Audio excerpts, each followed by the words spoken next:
Next, we'll discuss objects.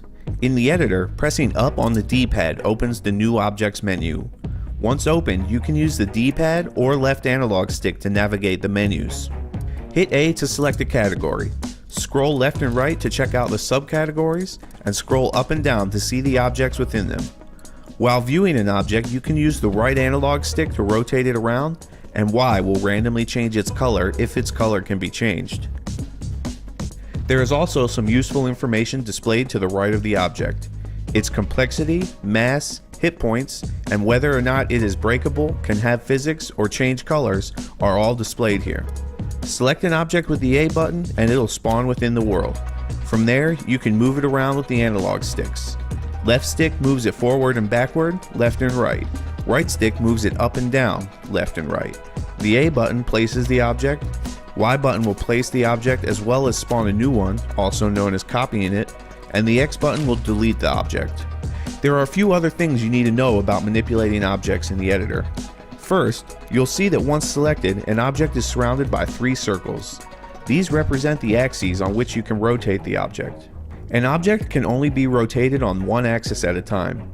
The current axis will be displayed thicker than the other two, and you can cycle through which one you are using by hitting the right bumper. Rotating the object is done with the left and right triggers. Clicking in on the stick, R3, will snap the object to the driving line. Clicking R3 again will snap the object back to its default rotation.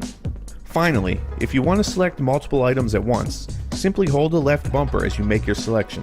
When holding LB, you will see a little plus symbol over your cursor to let you know that you're now ready to select multiple items. Many objects will have multiple variations. These could be the same object in different sizes, different versions of one object, or in some cases, different groupings of objects.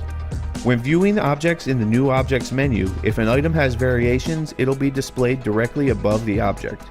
You can scroll through variations using the left and right bumpers, and once you've chosen one, place it as normal. You can also adjust some options once an item has been placed in the world. Selecting an object and hitting up on the D-pad will bring up that object's properties menu. Every item in the game will have some options you can adjust in this menu. In the light editor, there will only be a few options. If the item has variations or can change color, you can do that here. You can also save your object to your favorites, which we will cover a little later. This may only have a few uses now, but as we move into the advanced editor, this menu will have many more options and become very important.